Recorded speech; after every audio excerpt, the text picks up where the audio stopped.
میری بہن زارا ایک نیک لڑکی تھی۔ صورت پر معصومیت اور پاکیزگی کا روپ تھا۔ خاندان سے رشتے آ رہے تھے۔ خالہ، تائی، پھپھو سبھی اسے بہو بنانے کے آرزومند تھے، لیکن والد صاحب چاہتے تھے وہ تعلیم مکمل کر لے۔ ان دنوں ہم گاؤں میں رہتے تھے، جبکہ خالہ پنڈی میں تھیں۔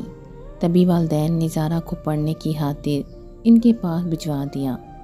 چھٹیوں میں بھائی کی شادی پر وہ گجرات آئی تو محلے کے ایک لڑکے نے زارا کو شادی کی تقریب میں دیکھ لیا اور وہ اس پر فدا ہو گیا۔ زارا کے لیے رشتوں کی کمی نہیں تھی۔ ہمارے یہاں رشتے غیروں میں نہیں کرتے تھے۔ خاندان میں کافی اچھے رشتے موجود تھے، لیکن اشر کی لگن سچی تھی۔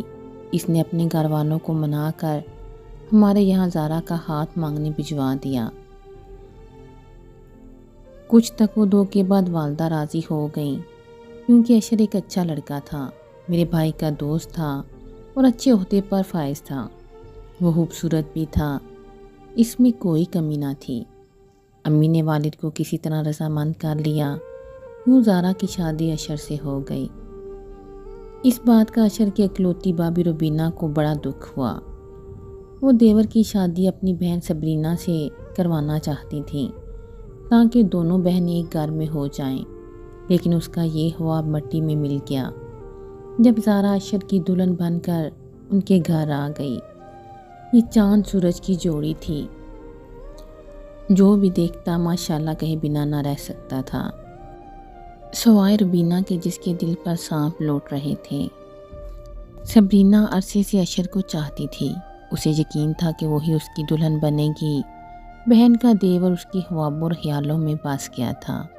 تاہم یہ تقدیر کے فیصلے ہوتے ہیں، کون کس کا جیون ساتھی ہوگا۔ زارا خوش تھی، اشر بہت اچھا تھا، وہ اسے پھولوں کی طرح رکھتا تھا۔ ساس بھی پیار کرتی تھی، بڑی بہو رشتہ داروں سے تھی، توقعوں پر پوری نہ اتری۔ روبینہ نے ساس کو سکھ نہ دیا، تب بھی ساس نے ناخوشی میں صبرینہ کا رشتہ نہ لیا اور زارا کو بیاہ لے گئیں۔ رخصتی کے وقت امی نے زارا کو سمجھا دیا تھا کہ بیٹی، سسرال والوں کی عزت و خدمت میں کوتاہی نہ کرنا، خاص طور پر ساس کا خیال رکھنا اور ان کو ماں جیسا سمجھنا، کسی کو شکایت کا موقع نہ دینا۔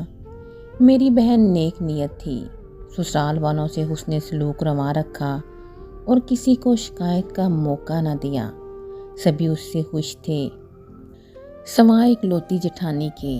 ایک وہی نہیں، اس کا سارا خاندان ہی اس رشتے سے ناخوش تھا۔ صبرینہ کو تو اتنا غم لگا کہ اشر کی شادی میں بھی نہیں آئی۔ یک طرفہ عشق کی آگ میں جل رہی تھی، سو بیمار ہو گئی، اسے دورے پڑنے لگے۔ روبینہ بہن کو دیکھنے گئی تو اس کے گلے لگ کر دہاڑے مار کے روئی۔ تب روبی نے اسے چپ کرایا، تسلی دی کہ خاطر جمع رکھو، وعدہ کیا میں زارا کو طلاق دلوا کر تم سے اشر کی شادی کروا دوں گی، اگر کچھ دن صبر سے کام لو۔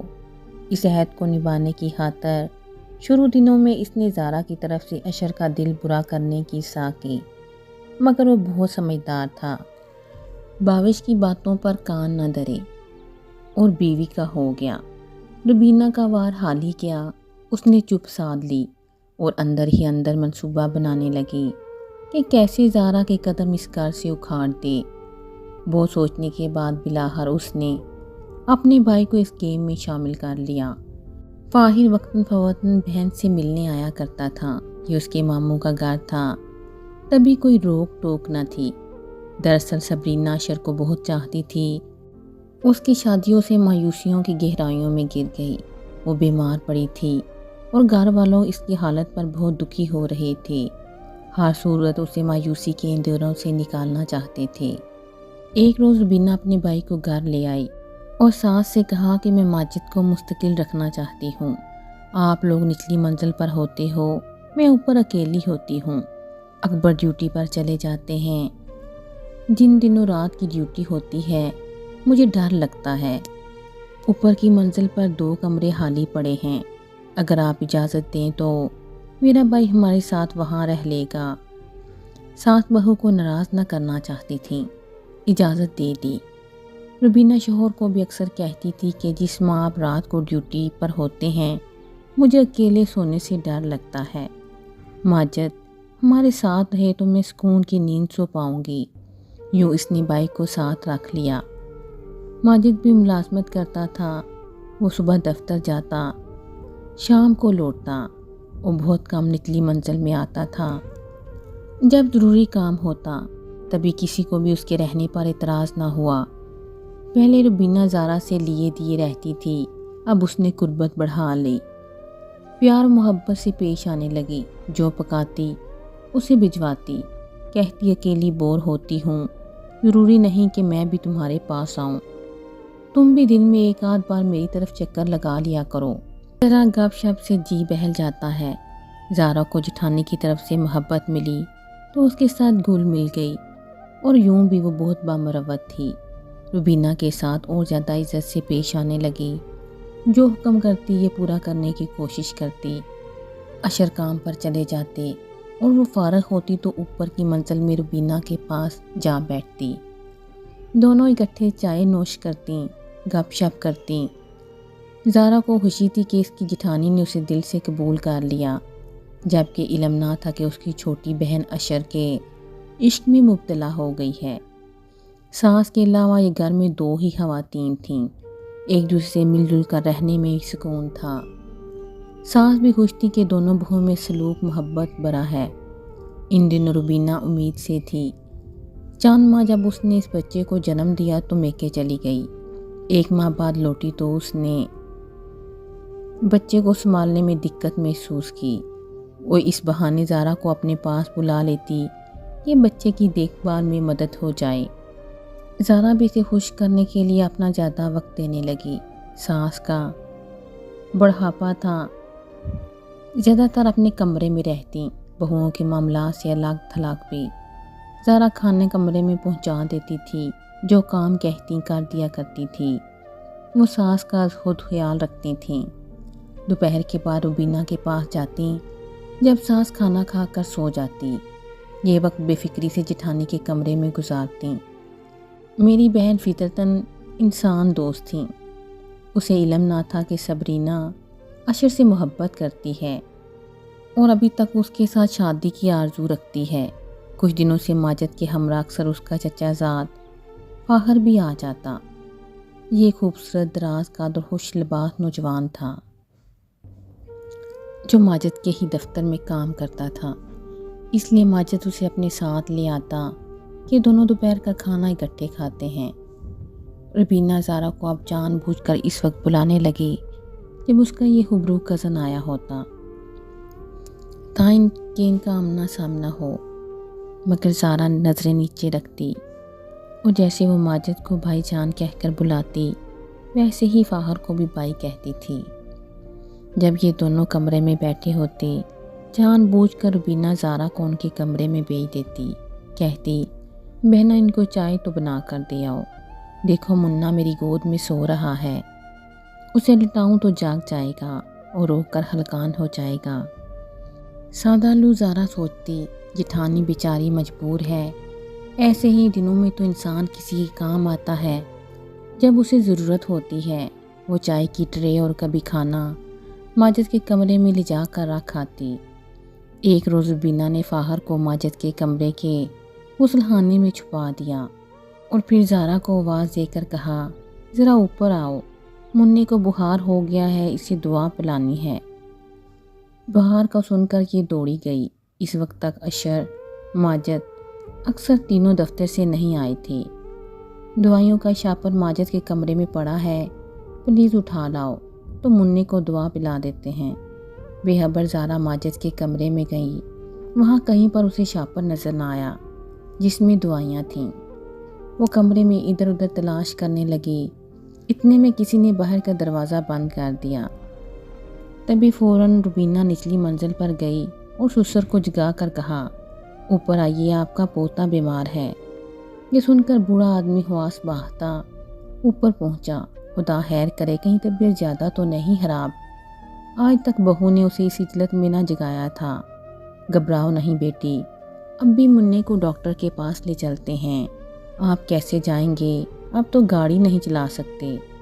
میں نے ماجد کو فون کر دیا ہے، وہ آتا ہی ہوگا۔ میں نے آپ کو کسی اور وجہ سے بلایا ہے۔ آپ کی بہو زارا فاہر کے ساتھ کمرے میں تھی۔ جب میں نے جھانکا تو دروازہ اندر سے بند کر دیا، تو میں نے باہر سے کنڈی لگا دی تاکہ آپ کو اس افسوسناک بات سے آگاہ کروں۔ مجھے کئی دنوں سے شک ہو رہا تھا کہ منّے کو دیکھنے کے بہانے یہ اوپر آتی ہے اور ماجد کے کمرے میں چلی جاتی ہے۔ فاہر کے ساتھ کافی دیر کمرہ بند کر کے نہ جانے کیا باتیں کرتے ہیں۔ میں نے تو منّے کی وجہ سے اپنے کمرے میں محصور ہو کر رہ گئی ہوں۔ اس کا فاہر کے ہمراہ اکیلے کمرے میں گھنٹوں وقت گزارنے کا کیا کام؟ اب آپ ہی ان سے پوچھیں۔ یہ کہہ کر روبینہ نے دروازہ کھولا تو زارا کو صوفے پر پریشان بیٹھے پایا، جبکہ فاہر بنیان پہنے بستر پر دراز تھا۔ روز ہی ان کی سرگوشیاں سنتی تھی۔ آج میں نے کمرہ لاک کر دیا تاکہ آپ کو خبردار کر سکوں کہ گھر میں کچھ اچھا نہیں ہو رہا۔ پھر فاہر کو مخاطب کیا، اچھا تو اب تم نکلو ادھر سے اگر اپنی خیر چاہتے ہو، پھر ادھر کا رخ بھی مت کرنا اگر جان پیاری ہے تو۔ فاہر نے جلدی سے شرٹ پہنی۔ وہ دوڑا ہوا گھر سے باہر نکل گیا کیونکہ اسی وقت اشر اور اکبر دونوں ہی دفتر سے آ گئے تھے۔ فاہر کو اپنے گھر سے بھاگتی دیکھ کر دونوں بھائی ٹھٹک گئے۔ وہ اوپر آئے اور پوچھا، یہ کیا معاملہ ہے؟ سسر خاموش تھی جیسے سکتا ہوا ہو۔ زارا حیران و پریشان اور روبینہ غصے میں کہہ رہی تھی، توبہ ہے ایسے رشتہ داروں سے، پر ہمارے کزن نے ہی ہمارے گھر میں نقب لگائی ہے۔ بھئی کیا ہوا؟ اکبر نے زارا کو روتے پا کر پوچھا۔ اپنے ابا جان سے پوچھئے جنہوں نے دونوں کو ایک کمرے میں باندھ پایا، اب روئیں یا اپنی صفائی دیں۔ روبینہ نے زارا کی طرف اشارہ کیا۔ ہونے والی بات تو ہو گئی۔ کیا بات ہوگی بھائی؟ یہ فاہر کے ساتھ بند کمرے میں رنگ رلیاں مناتے پکڑی گئی ہے۔ پوچھ لیجیے ابا جی سے، انہوں نے خود ہی اپنی آنکھوں سے دیکھا ہے۔ یہ سننا تھا کہ اشر کا رنگ اڑ گیا، سانس بھی جاگ گئیں۔ اکبر بولیں، ایسی عورت کا گھر میں کیا کام؟ اشر اس کو طلاق دے کر رخصت کرو، اب بھی اور اسی وقت، اور فاہر سے جا کر تو میں نپٹتا ہوں۔ زارا نے لاہ کہنا چاہا کہ وہ بے قصور ہے، اس کو بند کمرے میں روبینہ نے کیا تھا۔ اسے تو خبر بھی نہ تھی کہ فاہر کمرے میں موجود ہے۔ وہ کہتی رہ گئی یہ جھوٹ ہے، کسی نے اس کی نہ سنی۔ بوڑھے سسر کی بھی مات ماری گئی، اس کی عقل نے کچھ کام نہ کیا۔ بڑی بہو کے کہنے کو صحیح سمجھ لیا، دوسرا کوئی زارا کی بے گناہی کو ثابت کرنے والا تھا ہی نہیں۔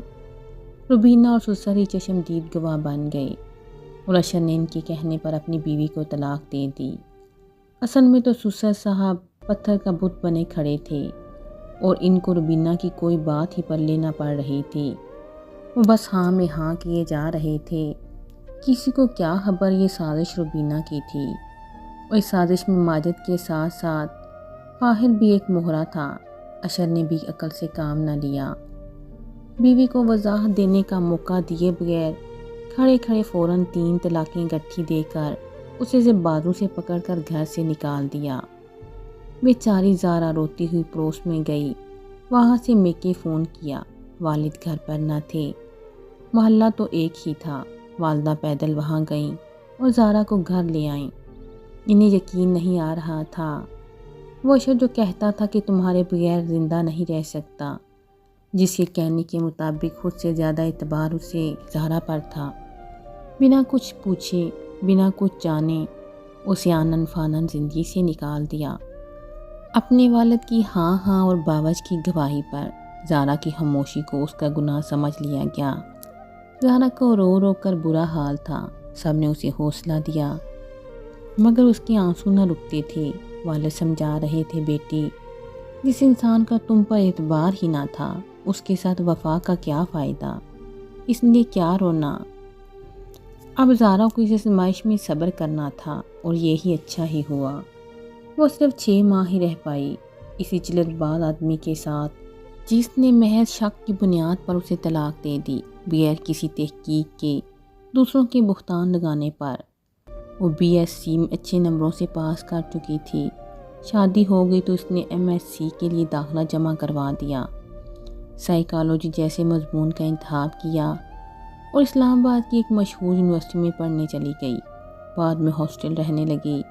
کبھی کبھار چھٹیوں کے دنوں خالہ سے ملنے پنڈی چلی جاتی۔ وہ ہمیشہ ہی سے پڑھاکو قسم کی لڑکی تھی۔ سال بعد پتہ چلا کہ اشر کا نکاح اس کی بھابھی کی بہن صبرینہ سے ہو گیا۔ محلے کی بات تھی اور محلے میں باتیں چھپی نہیں رہتیں۔ پتہ چلا کہ صبرینہ اور اشر کی زندگی کے چند دن خوشیوں بھرے تھے، پھر دونوں میں انبن رہنے لگی کیونکہ صبرینہ بہت آرام طلب اور نکمی لڑکی تھی۔ اشر تو پہلے ہی اسے ناپسند کرتا تھا، لیکن بھائی اور بھابھی کے اصرار پر شادی کا بندھن میں باندھ لیا۔ زہرا نے MSc کر لیا اور ایک ہاسپٹل میں جاب کر لی، جہاں اس کی ملاقات ایک قابل پروفیسر سے ہوئی۔ اس نے شادی کے لیے پرپوز کیا۔ والدین کو یہ رشتہ بہتر لگا اور ہماری بہن کی شادی پروفیسر رضا صاحب سے ہو گئی، جو بہت تعلیم یافتہ اور سلجھے ہوئے انسان تھے۔ وہ زیادہ عمر کے بھی نہیں تھے، زہرا سے صرف 7 سال بڑے تھے۔ دونوں ہی اعلیٰ تعلیم کے شوقین اور ہم مزاج تھے۔ کچھ عرصے بعد اسکالرشپ پر یورپ پڑھنے کے لیے چلے گئے، جہاں زہرا کو اللہ نے ایک بیٹی سے نوازا اور اس کی زندگی پرمسرت خوشیوں بھری ہو گئی، جبکہ اشر اور صبرینہ کی نہ بن سکی، ان کی اولاد بھی نہ ہو سکی۔ چیک اپ اور علاج کے بعد پتہ چلا صبرینہ بانجھ ہے، اولاد پیدا نہیں کر سکتی اور ماں بننے کی صلاحیت سے محروم تھی۔ اس بات پر ساس سسر نے صبر نہ کیا اور اشر کی دوسری شادی کرانے کے دربے ہو گئی۔ صبرینہ روٹھ کر میکے چلی گئی۔ دونوں نے اشر کی تیسری شادی کرا دی۔ بہتان لگانے والوں کو کڑی سزا ملتی ہی ہے۔ تب اشر کے دل اور گھر سے خوشیاں روٹھ گئیں، اولاد سے محرومی بھی ملی۔ زہرا کی یہ عادت تھی کہ اس نے کبھی رب سے شکوہ نہیں کیا تھا، ہمیشہ اس کی بے پناہ نعمتوں کا شکر ہی ادا کیا۔ وہ ہمیشہ اپنی ڈائری میں لکھی اس کہاوت کو پڑھتی تھی کہ قدرت نے مجھے بہت کچھ عطا کیا ہے اور میرے پاس یہ سوچنے کے لیے وقت نہیں کہ مجھے کیا کچھ نہیں ملا۔